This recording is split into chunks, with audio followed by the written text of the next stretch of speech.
O desentendimento entre os irmãos, isso é comum. É comum as brigas entre os irmãos. Agora, o que não está sendo comum aí é a pessoa que cuida dessas duas crianças rejeitar um ou outro, porque aí a gente está vendo um processo de rejeição. Eu quero cuidar desse, mas não quero cuidar daquele. Então, essa mãe tem que resolver isso não com os filhos, mas com a pessoa que está responsável por cuidá-los.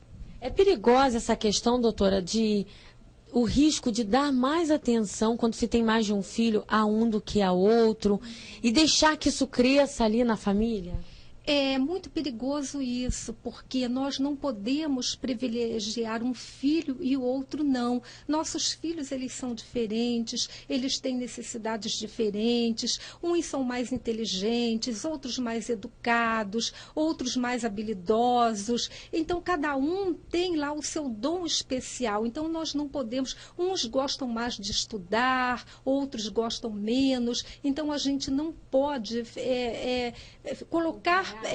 fazer esse tipo de comparação e nem colocar privilégios. Um é mais bonito, o outro é mais feio. Então, geralmente, a gente cita muito isso.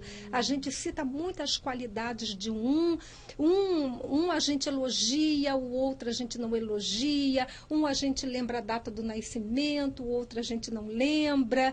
Então, isso vai causando uma rivalidade entre os irmãos. Olha, uma coisa assim simples que vai comprovar um pouco disso é quando um pai ou uma mãe chega em casa, às vezes tem um filho que é mais carinhoso, que gosta de vir e abraçar logo, o outro já espera ser abraçado, né? Mas não é por isso, aquele ali eu não abraço, porque ele nunca vem me abraçar. Então eu sempre deixo ele de lado.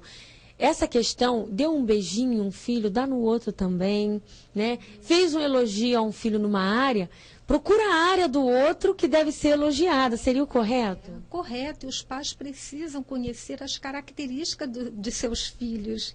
E aí é dentro dessas características que a gente tem uma porta de entrada para participar da vida dos filhos. Olha, é importante, eu quero citar isso aqui.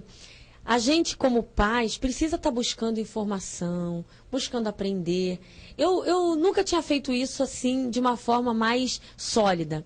E de um tempo para cá, doutora, quando eu vi que meus filhos precisavam de mais de mim, eu falei, eu preciso aprender alguns detalhes simples do dia a dia, que a gente acaba errando por não saber. E aí eu comecei a pesquisar livros e falei, eu vou ler. Eu vou estudar, né? No momento, eu estou lendo 7 Necessidades Básicas da Criança, do John Drescher, da CPAD. Um livro fantástico.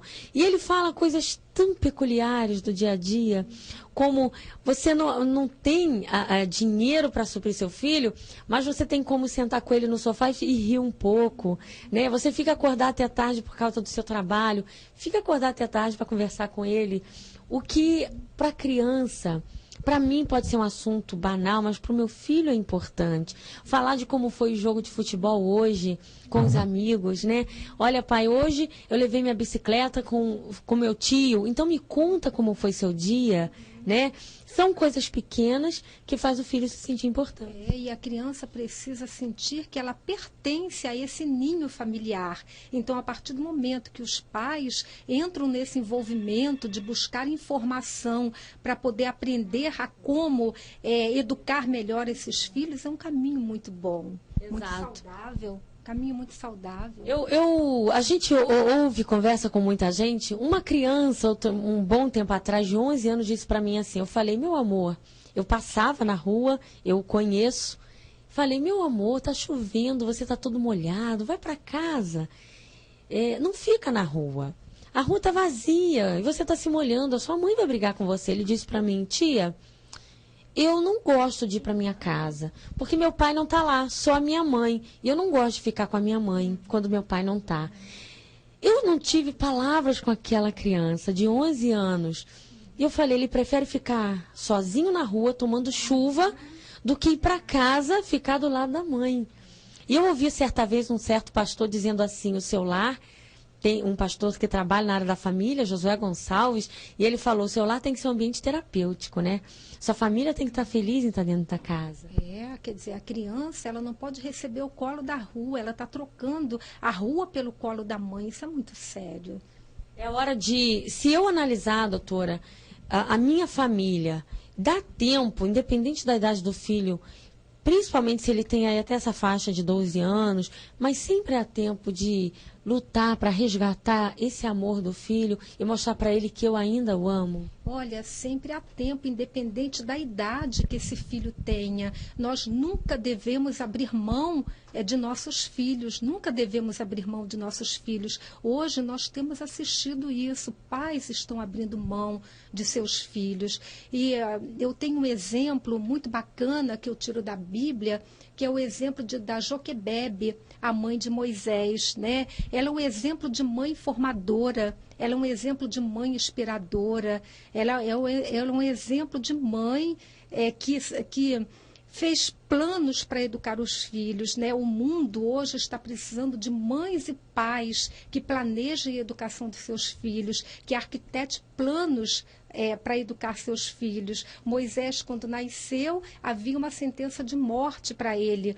E Joquebebe não se conformou em perder esse filho. Então, ela planejou uma forma dela recuperar esse filho. Então, é isso que está faltando nos pais, esse planejamento. Como eu vou educar meu filho? O que eu quero alcançar na educação do meu filho, imaginar esse filho no futuro, como que eu quero que esse filho seja, né? Mães inspiradoras, né? Ao invés de irritar, aquelas mães que muitas vezes as mães educam irritando os filhos, ao invés de desafiá-los através do exemplo. Né? Mãe intercessora. Hoje em dia as mães não oram mais pelos seus filhos. Nossos filhos também são frutos de nossas orações. Isso também está faltando na criação dos filhos. É verdade. O nosso filho, ele sabe quando nós estamos preocupados com eles. Não adianta fingir que está preocupado. O filho... E voltando assim um pouquinho mais no papel da mãe, hoje em dia as mães estão se tornando escravas dos filhos, realizando todas as tarefas para deixá-los livres, ao invés de treiná-los a serem pessoas úteis. Então a mãe também ela tem que sair desse lugar de assumir tudo sozinha, de fazer tudo, e ela precisa alcançar um outro lugar, que é o lugar da Joquebebe, daquela mãe formadora. E à medida que esses filhos vão crescendo, nós precisamos dar responsabilidade para esse filho, porque a maturidade não vem com a idade, a maturidade vem com a responsabilidade. É verdade. Às vezes a gente tem receio, algo simples, né? Os meus filhos, por exemplo, eu tenho uma pessoa que me ajuda e eu falo para eles assim, olha, eu quero que vocês levantem e arrumem a cama. Meu filho tem 9 anos, mas desde os 6, 7 anos, mesmo forrando errado, em bola, não sabe esticar o lençol, eu peço para ele fazer. Né? Se eu estiver por perto, eu faço questão. Você tomou seu banho? Olha, pega a sua toalha, estenda no lugar para ela secar. Não tem que ficar embolada esperando alguém vir fazer. Você tem que entender que você já tem idade para fazer algumas coisinhas. Cadê o material da escola? Vai arrumar a sua mochila. E às vezes a própria mãe fica arrumando a vida toda, né? Então é aquela história. As responsabilidades precisam ser compartilhadas. Cada membro da família precisa ter uma responsabilidade. Então os filhos, eles precisam ser treinados a ir assumindo algumas tarefas da casa. E como é que você ensina o filho a assumir as tarefas da casa? No primeiro momento, você faz e o filho observa. Tá? No segundo momento, você faz e pede para o filho te ajudar. Me ajuda aqui a forrar essa cama. Em terceiro lugar, o filho vai forrar a cama, agora você forra que eu te ajudo. E em quarto lugar, ele forra e você observa. Então, em primeiro lugar, você faz e ele observa. Depois você faz, ele te ajuda. Depois ele faz, você ajuda. E depois ele faz e você observa. Então, a criança ela vai sendo treinada a ser uma pessoa útil. Porque no dia a dia, ela também tem as responsabilidades e a gente precisa cobrar as responsabilidades desse ser.